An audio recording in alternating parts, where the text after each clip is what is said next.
screen.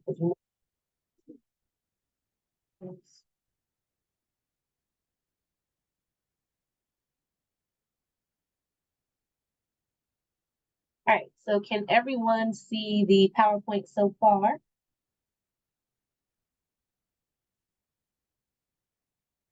All right, so I take that as a yes. So I want to welcome you all to our communications committee meeting today.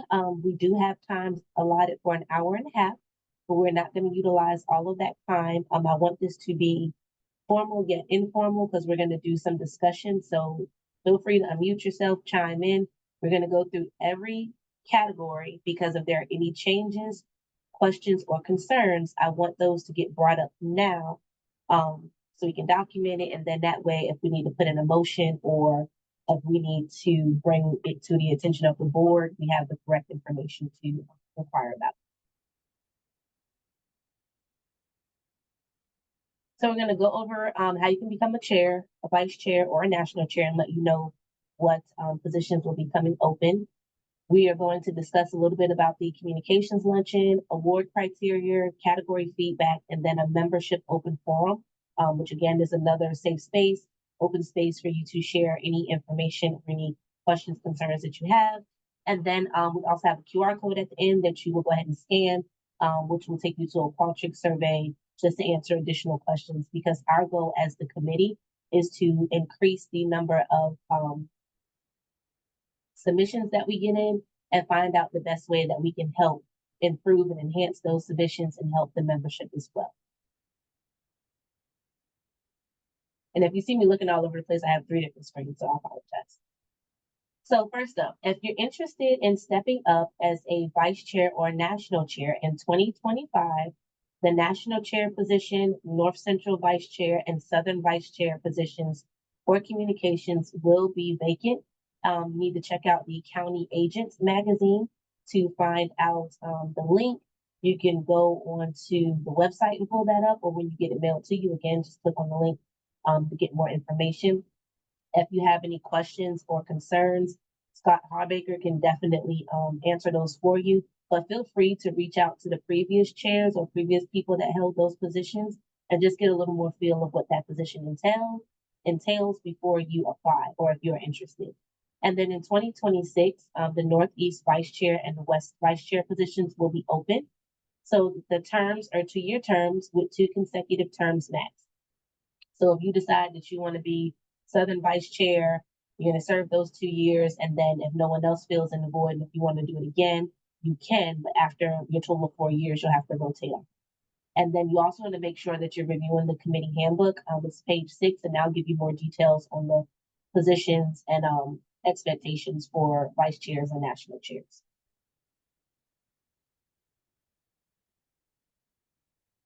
Were there any questions or thoughts on that from anybody?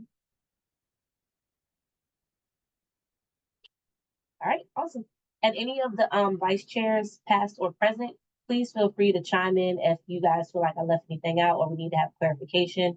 Just jump on in. So as we prepare for Dallas with the communications luncheon, we will be in Coronado A.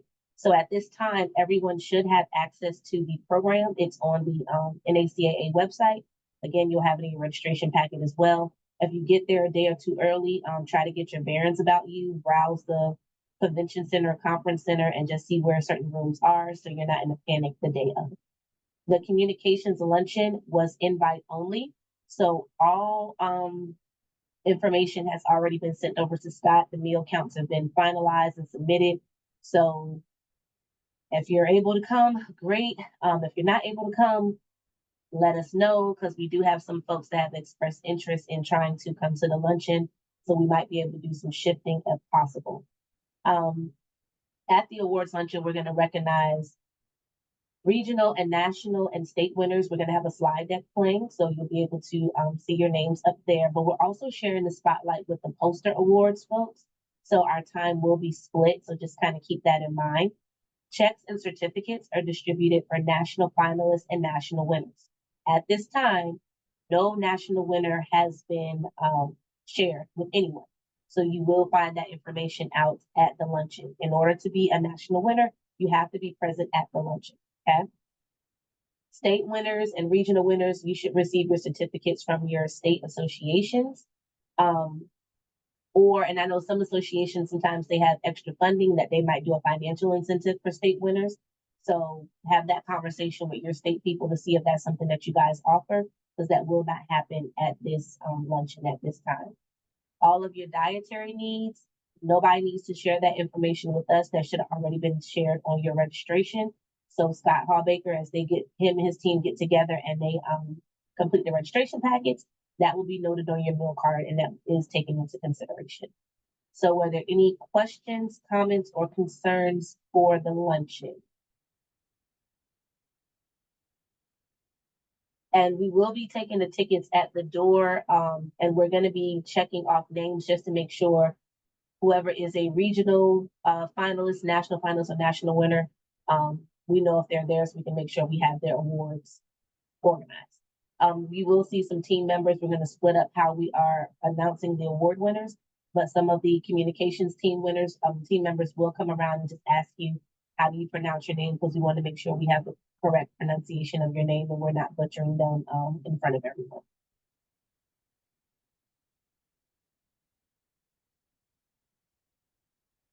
All right, now into the long haul. So, award criteria for the Communications Award. One thing I wanted to point out is that all of the entries are can be considered team entries with the exception of published photo and personal column. They are individual entries only. If it is going to be a team entry, the submitting member has to be a member of the association. Okay. Also, if you are doing a team, anything, make sure everybody's name is added at the time of submission. It is extremely difficult when you have 15 folks after submission saying, hey, can you add this name? Can you add that name? Can you add that name? And it's not in the system. So please make sure you just put everybody's name at the forefront, because it's a lot of moving parts that go behind the scenes after everything is submitted. So once the deadline for awards is March 15th, once that is done, then by April 1st, the state chairs have to have all of their folks confirmed as winners. That moves up to the regional level, and I believe regional chairs have until April 15th to confirm their regional winners. And then that shifts up to me on the national level and our team of judges, and then we confirm the national finalists. So it's very, very important that you get your stuff in by the deadline, because after March 15th, there's very little that we can do as a committee. But if you have any questions, comments, or concerns, please, please, please ask us prior to March 15th. We will help you in any capacity. We will guide you in any capacity. The thing that I really, really want to harp on, in addition to my fellow committee members, is please, please, please, please, please read your abstract instructions, read the scorecards, because the scorecards are how you are being judged. So literally, if you go through the scorecard section by section, question by question, fill it out that way when you do your abstract, and also keep that in mind when you are crafting your submission, so that way you get the max amount of points, because it's a difficult category. It's a lot of great entries, and the judging is really, really intense.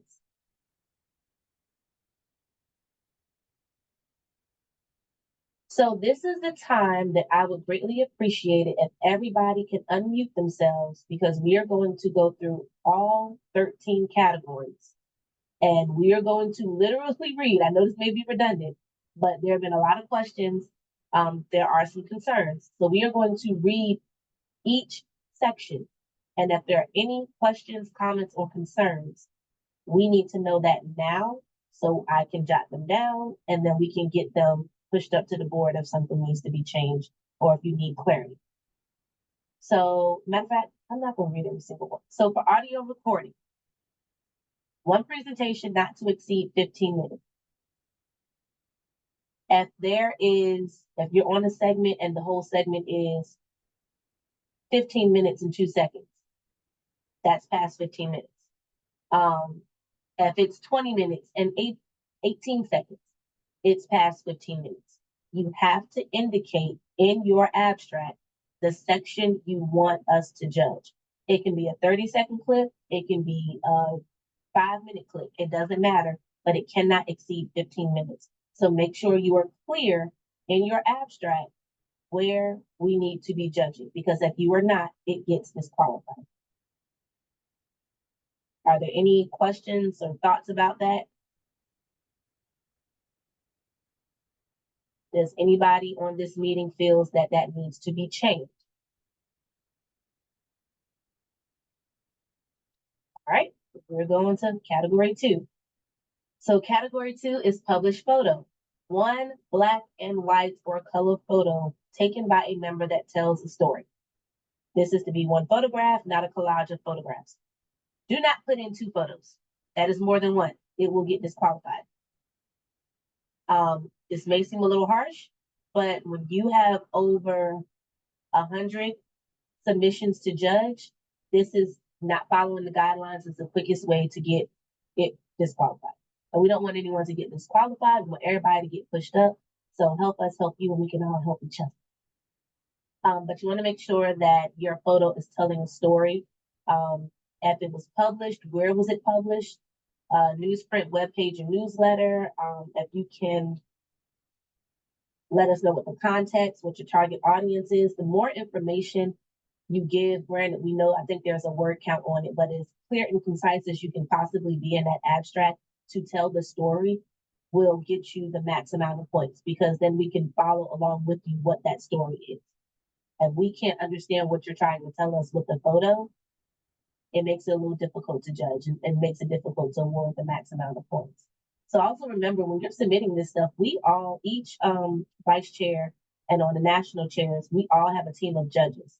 And not all of these judges are extension professionals. So you have to put it in a way that anybody can read and understand what's going on. Now, for category 3, computer generated presentation with script. I do have a question here, and this came from, I believe, the North Central region. And one of the questions, and Erica, you can chime in and correct me if I'm wrong, but they wanted to know if they can be recorded. And if the answer is yes, then why do we need to send a script? So it can be an online recording. The thought process behind the script, and again, my counterparts up here, feel free to chime in if I'm incorrect, is ADA compliance, number one, because the recording may not project or may not pick up exactly what you're saying to the best of its ability. There may be feedback. It might not be the best sound quality. So if you have that script, then anyone can follow along again and just know what you're talking about and keep up with it. So that's probably just an ADA compliance thing. Daniel, Erica, Scott, am I right, wrong? What are your thoughts on it?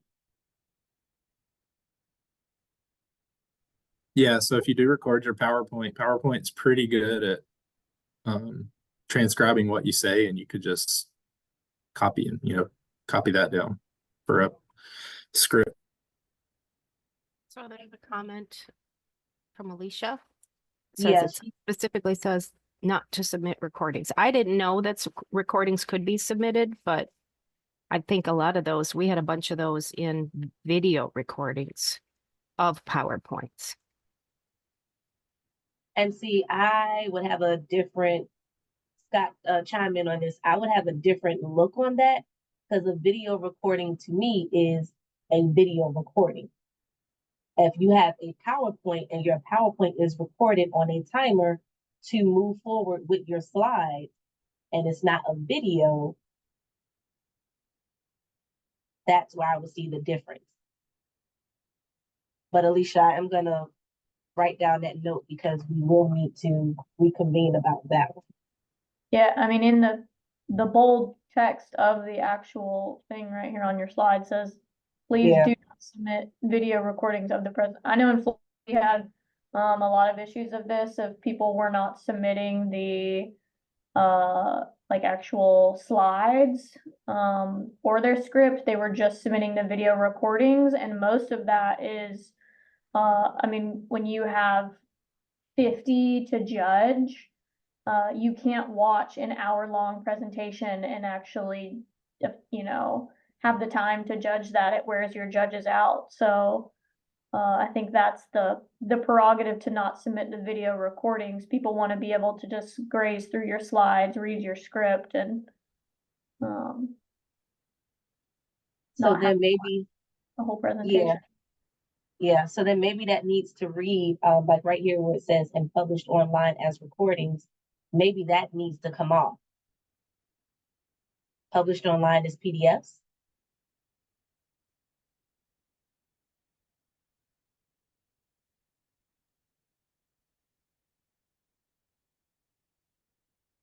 Any thoughts on that?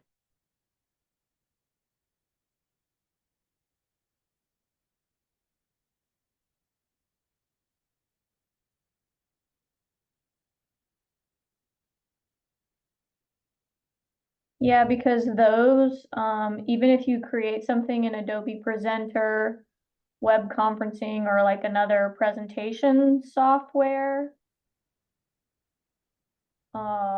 you should still have still versions of it, not just Yeah. the online recording of it. I made a note of that, and communications team, I'm gonna shoot you guys out an email because maybe we can get together at AMPIC and just kind of go over this stuff a little more before we start presenting changes and things for motions to the board. But thank you, Alicia. I appreciate that.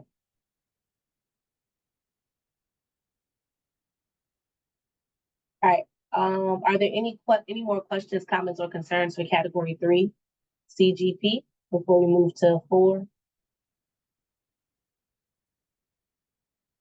All right.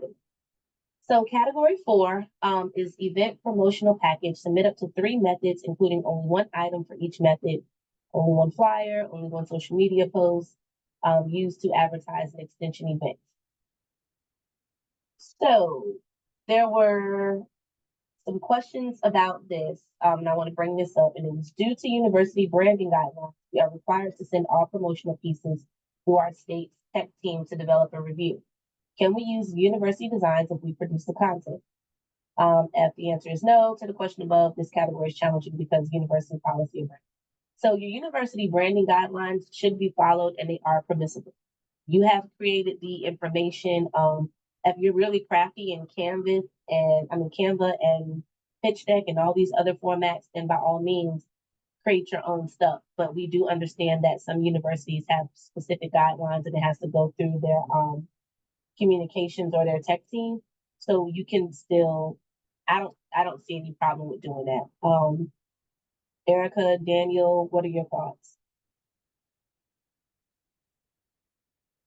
I think that's, yeah, I think that's, I think the most important thing is that everybody has the ability to review and see what you have. So anything like a MP4 or a PDF, those are great. Everybody has access to be able to watch those or see them. Yep. Are there any questions on or any more clarification needed for number 4 before we move on? I just have some comments, as a, judge and on the state, committee. We have constantly get questions regarding this category because, in previous years, I know like a national winner won for a t-shirt that they had designed as a promotional piece. This was before they changed it to this event promotional package when it was just the promotional piece, but, and, one of our judges said that that example wasn't included. They didn't consider that an event promotional piece, and so they disqualified the submission. And so I think there's some opportunity for maybe some either different verbiage or, that doesn't just have to be like print or, your typical advertising stuff. And as a judge, we get a lot of questions related to the comment you were saying about university like communications departments creating these materials. And I would say to those people that, you know, maybe there's some guidelines in the abstract that we need to say that your contribution is probably the better thing to write, because your judges often can look at those and say, you know, it's clear a communications department made this or something. So it's good to give credit to that and say what your role in development of the piece was, and that's more likely for judges to understand and score you higher than to just say, oh, it doesn't look like they really did anything for this. Right, and for this one in the abstract, it does say in the abstract include the author's contribution to each piece and how each piece was used to promote the event. We probably, so right here where it says examples may include but are not limited to mailers and postcards, radio recordings, paid ads, social media accounts, video recordings, and press releases. Maybe we want to add etc. To include other marketing materials or other promotional package materials. Can you clarify what the note about the social media post not being a series is meaning? Is a carousel post not allowed? Anna, can you elaborate on a carousel post? Sure. So like on Instagram, when you have one post, but you slide through multiple frames, but it's one post. 'Cause sometimes they're part, it's like if it's an event promotional thing, you might have somebody say like, oh, all the reasons you should attend. And like, so you slide over reason number one, slide over to reason number two, but that's all one post. It's not like a series of different posts, if that makes sense. Okay, then if that's all one, then that should be fine. Okay.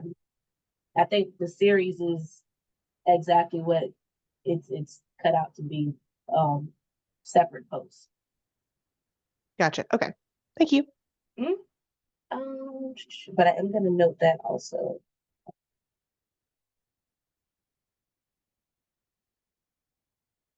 Single post with multiple reasons.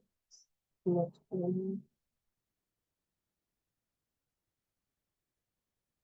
right, so we answered that for number 4. Anything else on number 4? All right, so we're moving to number 5. Submit PDFs of original copy for 2 columns for 2 different dates. Also submit scanned copies of the final published articles. In the abstract, indicate the dates of publication. It says submit PDFs, not Word documents, not notepads, not text box or text pads. So please make sure they are PDFs because you will lose points. The question on this one, I do have a little concerns about. Says, does the scan of the final published article have to be the full page of the paper, or can it be the article only? So the scan needs to be whatever page the article was on. So it doesn't have to be all 6 or 8 pages of the actual paper. It just needs to be the page that the article is on. But this did bring up questions on having online articles, because some states submit online articles that are uploaded directly to their extension sites, and they don't do personal columns. They're not peer reviewed. They're not in newspapers, and they're not feature articles based on what the descriptions are, but they're not long enough to be fact sheets or publications either. So some questions after tossing this back and forth in my mind. A question I have is, if the item for judging is not a personal column, would it be a better fit elsewhere? But then it led me to think, okay, elsewhere, where? Where else will we actually put it? If you're saying it's not long enough to fit under a fact sheet and it's not long enough to fit under a feature story. This statement also reads to be asking for the creation of another category, which will be online articles. But then my next question was, are these articles blogs or websites? Because if so, then they need to go under websites and online content. So maybe we need to look at the verbiage we have under online content to see if that clearly captures what this concern was. What, any thoughts on that? I think that blogs are a better fit under this category. mainly just because they're two very similar motives and audiences. I mean, it's rather than somebody reading a newspaper, they're just reading it on, online. And because we have a lot of people that are submitting blogs as websites and online content, and frankly, they're just not competitive with those people that are submitting an entire website that they developed or anything. So there's really nowhere to submit a blog to where it's competitive on a national level. But I know a lot of agents and universities are really pushing more for blogs. Here in Florida, we have our own university blog websites and stuff that were being pushed with from administration side. So, to me, a personal column is the same exact as a blog, just a different avenue of publication. So then my other question is, do we need to separate website and online content? Because a website is gonna be, they both can probably have the same amount of time. I'm not diminishing one or the other. But a website is gonna be more detailed, sometimes more extravagant than a blog site.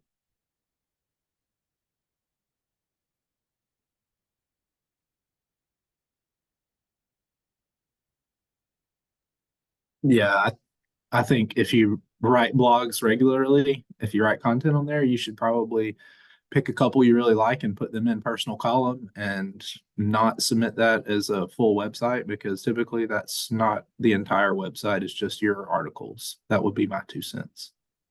Okay. So then we need to So look at, I'm really fine with the way it is now, but I'm open as well.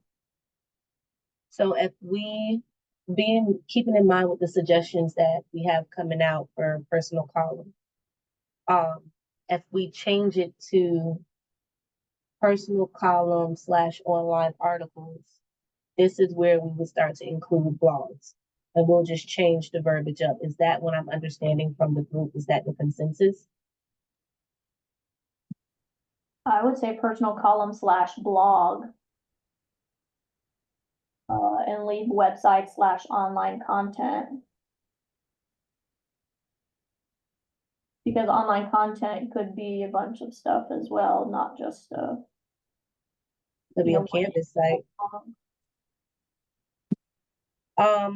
Erica, do you happen to know if these are blogs?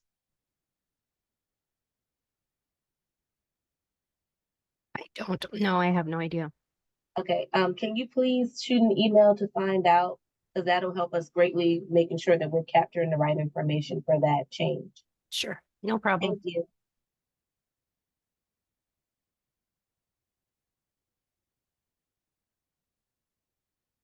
All right, so I made a note on that for Cat 5. Now, just for clarity, as we go through each section and we come up with some suggestions or things that we feel need to be changed, we present it to the board and ultimately they determine or have the final say so. So I don't want anyone to be discouraged if it's like, oh, we shared this in the committee meeting and nothing happened. Once we get the information, we push it up and we see what happens next. All right, any more conversation or questions on number 5?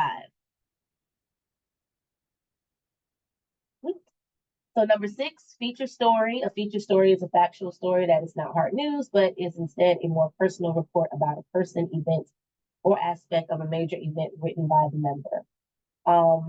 Again, submit the PDF of the original copy of one article. Also submit scanned copy of the final published article. Sometimes these items, they're more detailed than a personal column, and sometimes they are actually in like a magazine. So do we need to change anything there for feature story? Do we need to reword it? Is everyone okay with how it reads?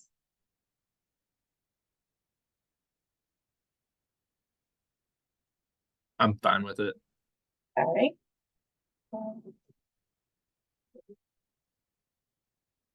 Moving on to number 7. All right, so number 7, newsletter. Submit PDFs of 2 different issues of a newsletter written and or compiled by 1 or more members. Non-members may be a part of the team entry. In the abstract, indicate audience to whom the newsletter was sent, dates, and number distributed, and how distributed.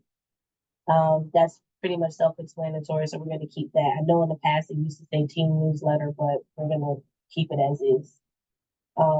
Everyone's okay with that? If so, you can do a thumbs up. Silence is golden. We're going to move on to number 8. Awesome. So number 8 is educational video recording. One educational presentation that one or more members contributed to or produced. Again, not over 15 minutes. If it's going to be more than 15 minutes, let us know what section you want to be judged. Make sure you include your contribution to this. So again, if you have to go through your university tech team and they're going to beef up the video for you with production, if you have to go through your county team, you need to include your contribution to the final product. It has to be in the abstract. Any link you put in there for the video, make sure that the link works. Try it in an incognito window.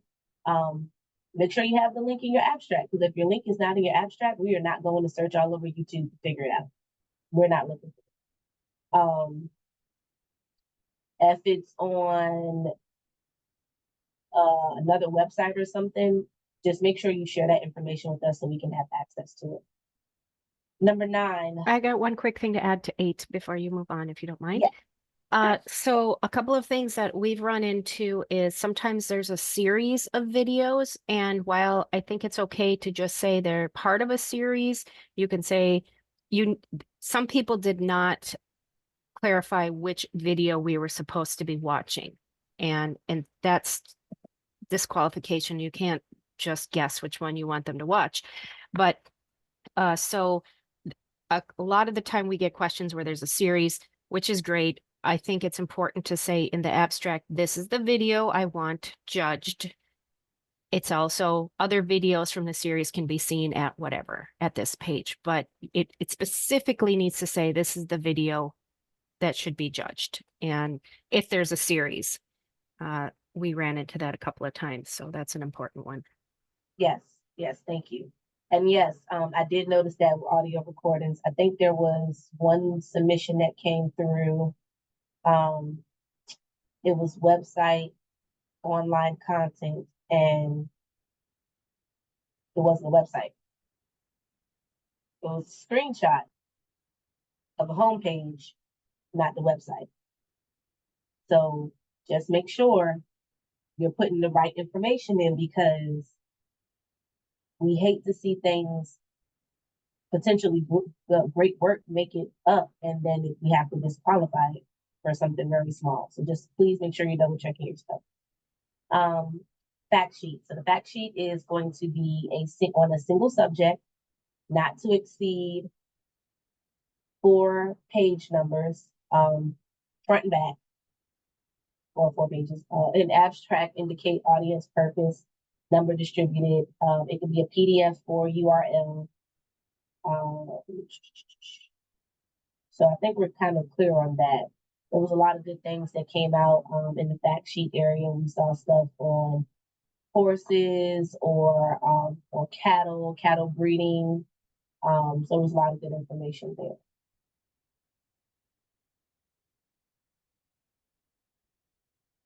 Now, for the fact sheet, it says not to exceed 4 pages. So if you have 1 page, 2 pages, that's fine. It just doesn't need to exceed 4 pages.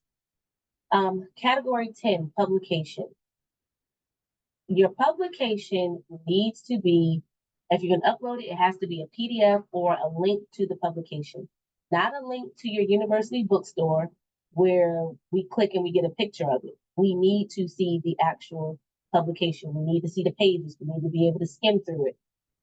If you are going to submit something and it's going to be a bilingual document, we need to have an English version and whatever other language is going to be. We need to have both versions so we can read it, so we can judge it, because we may not always have someone of another culture or ethnicity that can translate what the document is going to say. So please make sure you submit it in both versions if possible. Again, like I said, PDF or URL, we need that. If not, then you have to mail that in. And it has to be mailed in time to get to whatever judge is supposed to be judging it. Because if not, come deadline, you can lose points for that. Make sure that your role in development, writing, and production is clearly indicated. Are there anything anybody else want to add on this? Do we need to change anything about publication? And I'm gonna put a note up there to make sure the language.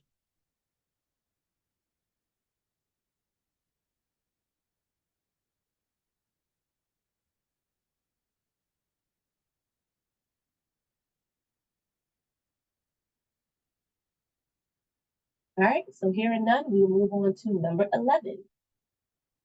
Number 11, website online content consists of abstract and URL address for the website. Material must be publicly accessible content that doesn't require a password.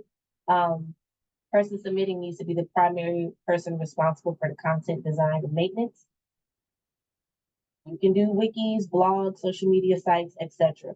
So since we have discussed moving blogs to category 5, is it safe to say we are removing it from category 11?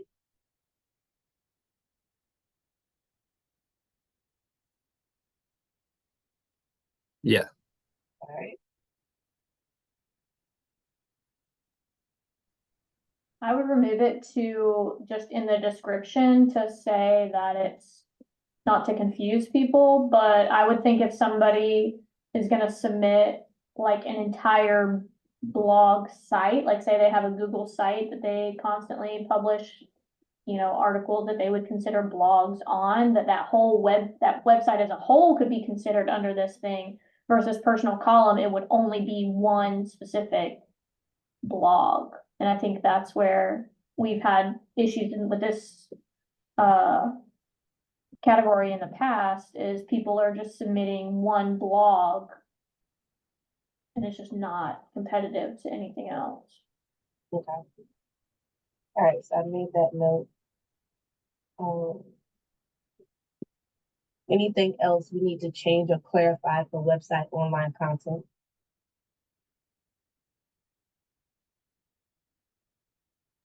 Same as before, make sure the links work. Yeah, We had some submissions this year that I can't believe the links didn't work. They didn't take you anywhere.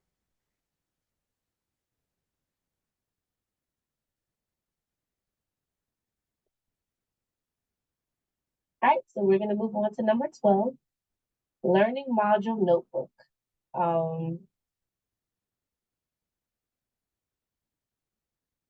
So with this, it's pretty much self-explanatory.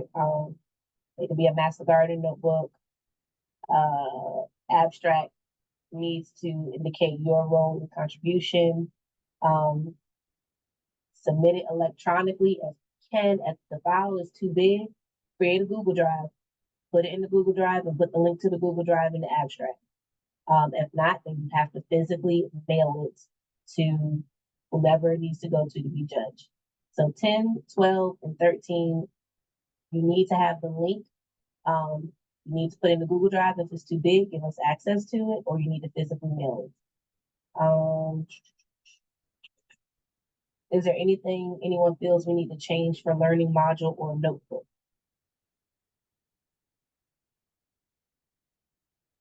If someone were to submit an online class, like a self-paced class that people take online, would it be better suited under website online content or a learning module?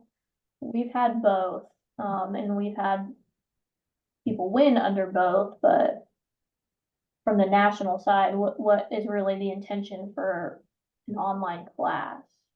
I would see, so like if you did a Master Gardener class on Canvas, that would be a learning module.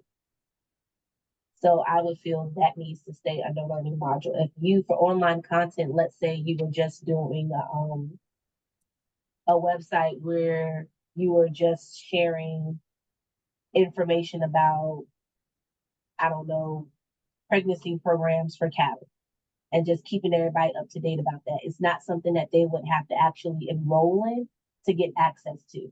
But typically for your online learning stuff, you have to either pay a registration fee or actually enroll in it in order to get access to that information. Gotcha. Perfect. Thank you. So for an online class, is it preferable to do the entire class as the submission? Or like you mentioned, Canvas, those classes are broken up into modules like units, like chapters. So would you submit one module from the whole course or the whole course itself? Does it matter?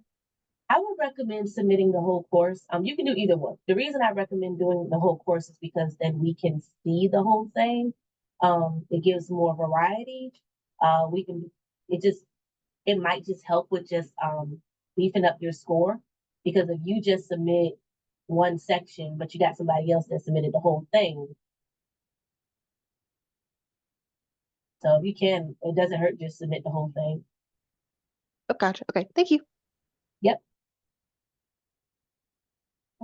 Anything else on number 12?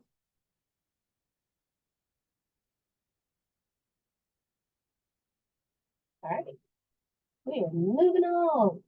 And then lastly, number 13.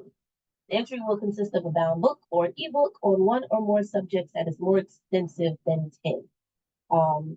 Category 10 had 5 pages. Guess what? Your bound book or your ebook can have 6 pages. But again, if it's too big, needs to be mailed, put it in a Google Drive and share the link, put the link in the abstract, make sure we have access to it. If you're gonna send the link where the book is located, do not add the link to your university bookstore. We cannot read it. We can't see it. All we see is a picture and it's a beautiful cover, but we don't know what the content is. So it's not gonna help you. If anything, you're gonna lose points for that. So if you can, just make sure we have access to it. And also, I'm gonna go back to your learning modules. Any online module, anything that's gonna require a password, you need to make sure it is open and accessible so we can at least have access to it. Or if you need to make, like if you're gonna do a Canvas site and you need to make a dummy profile so that the judges can have access to it, please do that. You can put that in the abstract in parentheses, let us know what the login and the password is, so that way when we share it with our judges, they're able to gain access to it to judge it. If we're not able to access it and judge it, there's nothing we can do. So how do we feel about number 13? Is there anything we want to change?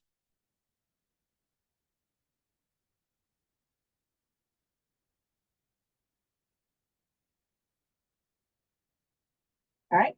So with that being said, we are done going through the categories. I made notes. Again, I'm going to go back and review the recording later. And I'm also going to get with the vice chairs during AMPIC.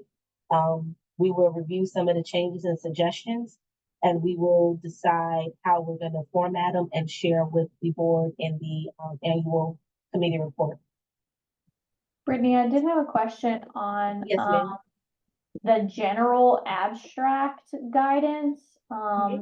Nothing in the abstract guidance or any of the category descriptions does it say to include the impacts that your material had. But I know, you know, especially in the very competitive states, that is one thing that judges really look for is, you know, why does it matter or what did you get out of this? Mhm. And I think in a couple other committees that I've talked to, they talked about adding the impacts as well. So I don't know if that's something that other judges care about, if it's just a Florida thing that we've seemed to notice, but that really sets those abstracts apart. If that needs to be included in the guidance. Okay, so I made a note, add info on impact/outcomes to criteria.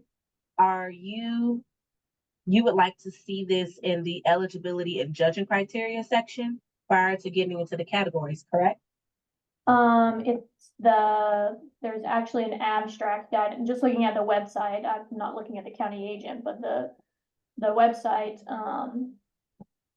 has eligibility and judging criteria entry and then abstract, and it has random stuff about what to include, examples to include in the abstract, and it doesn't say anything about impact or outcomes.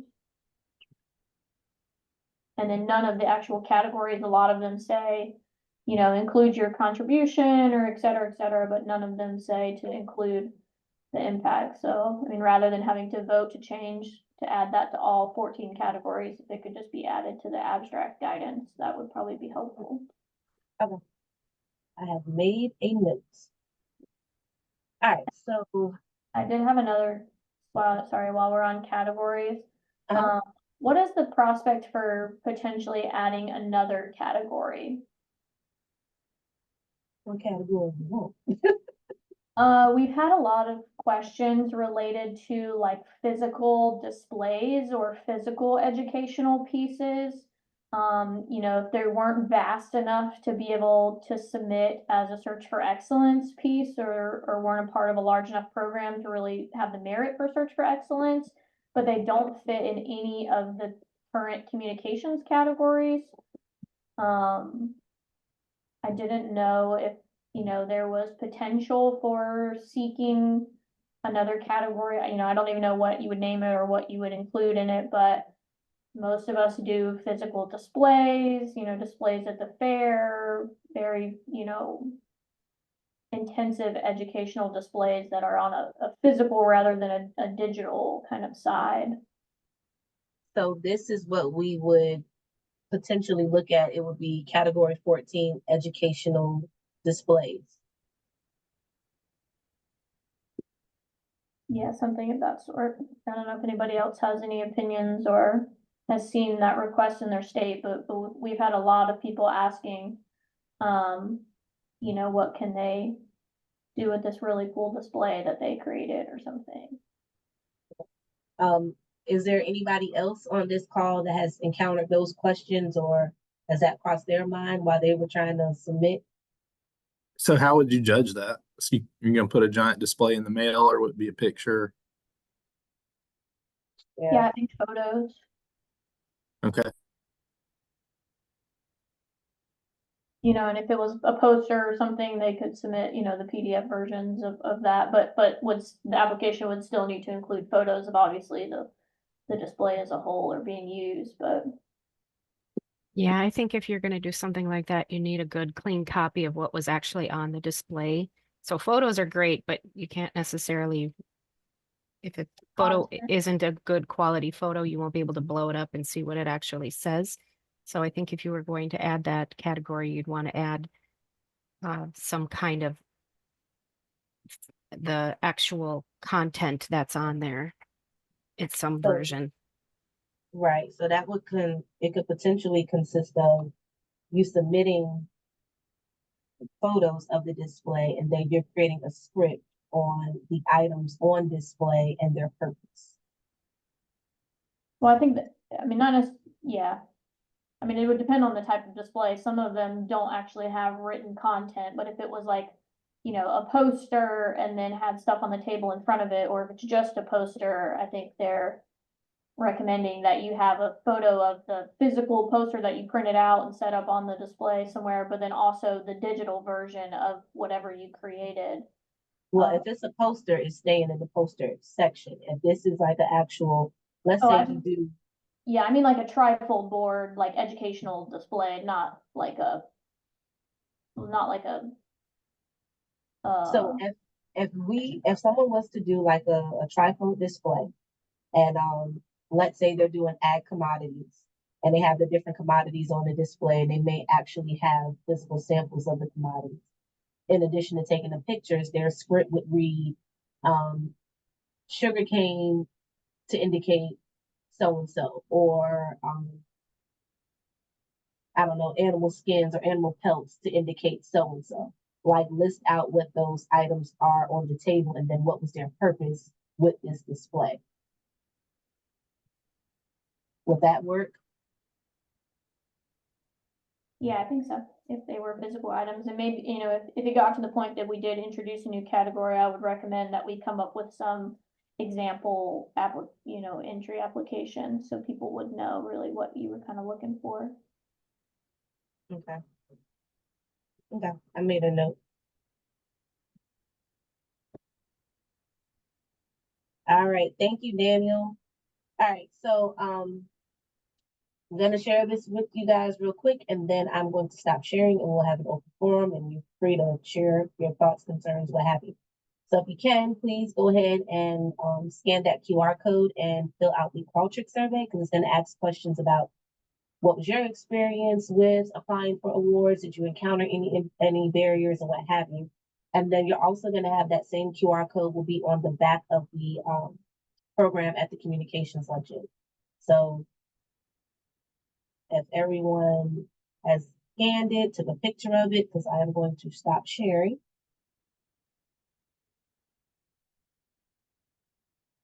All right, and now the floor is open. Is there anything anyone wants to share, thoughts, concerns, frustrations, the weather, anything you want to share at this time for this committee?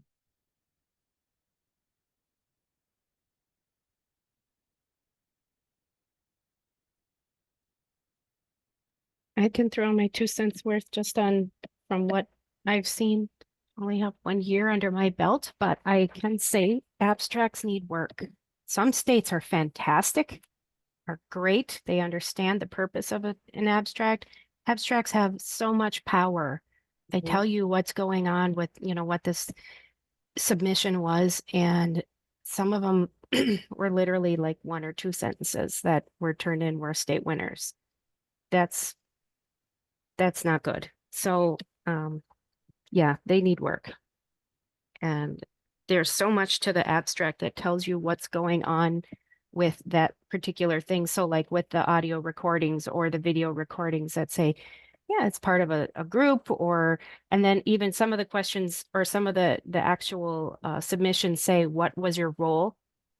And if you're not telling people what the role is, then you could have just been part of making a video and you maybe were the one who submitted it, but you didn't really do much with it, but you're the one who submitted it. So, that's not as good as somebody else who did everything on their own and explained it. So abstracts need work. Yeah. Is anyone up here a state chair?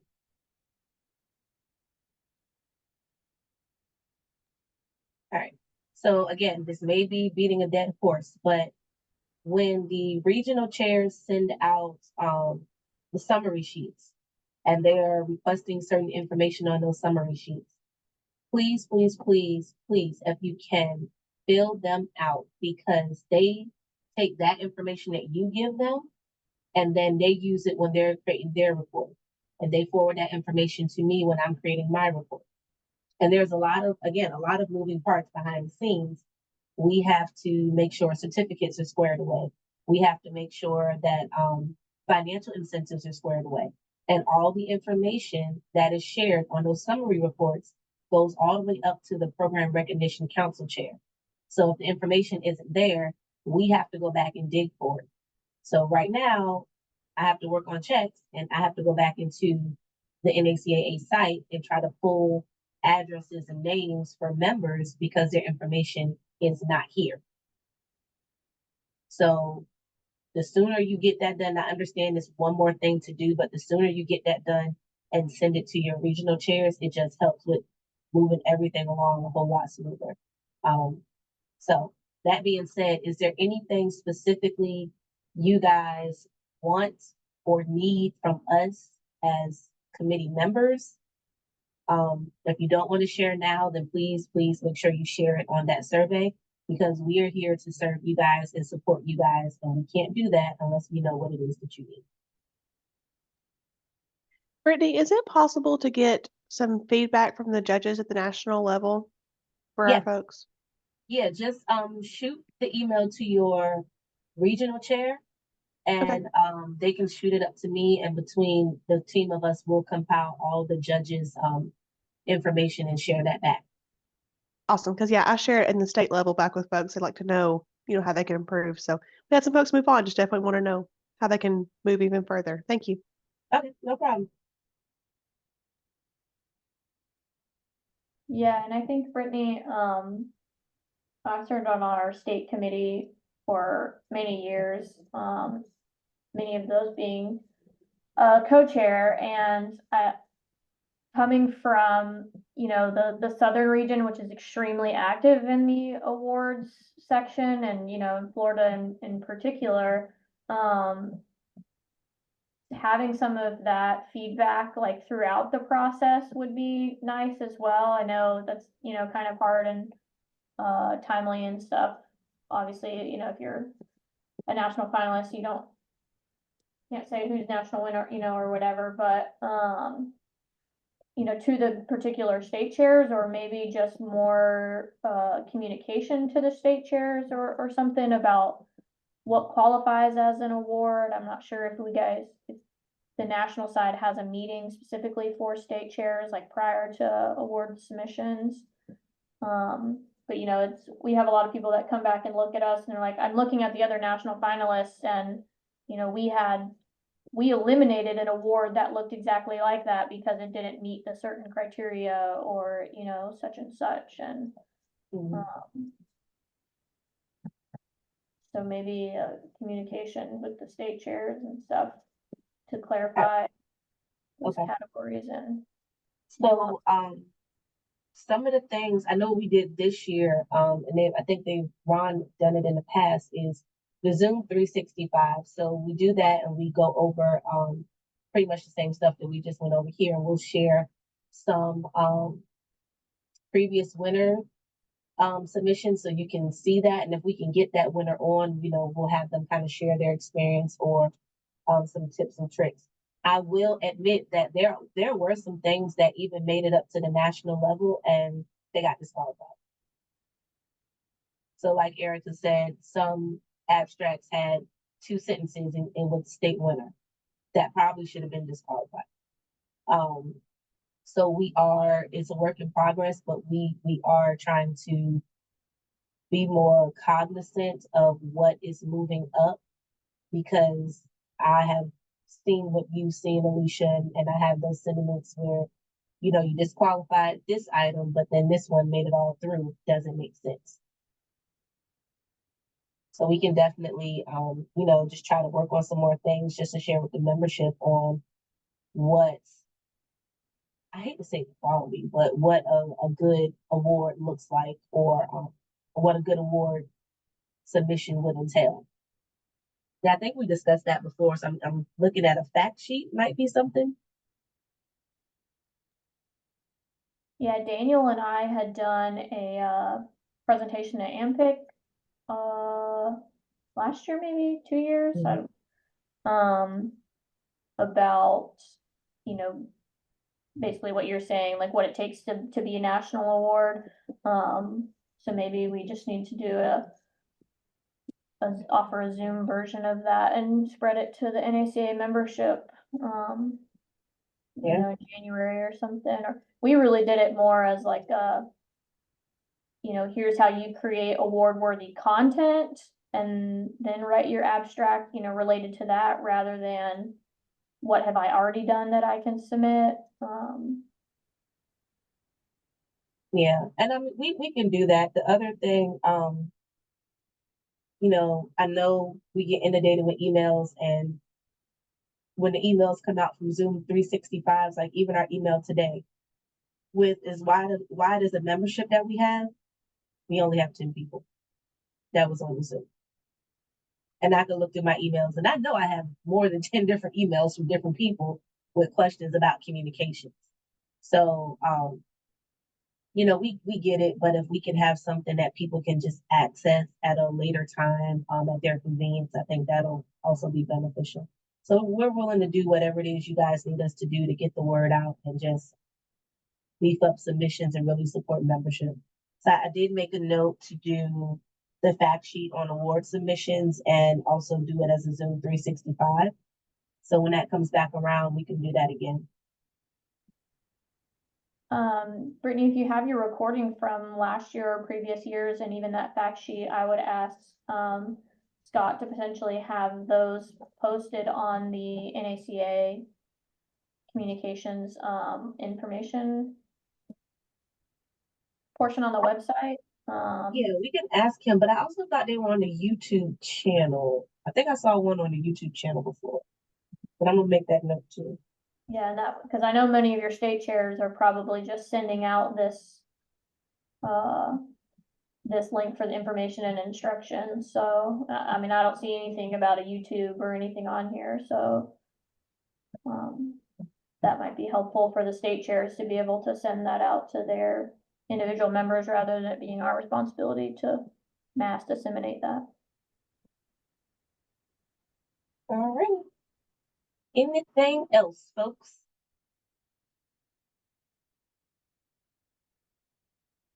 All right, well, that being said, I want to thank you all for, oh, he just posted, the webinars on the YouTube channel. And, all right, cool. Thank you, Scott. I'm gonna copy this now before I lose it. So that being said, I want to thank you all for sharing your time today and joining us. I'm going to stop the recording.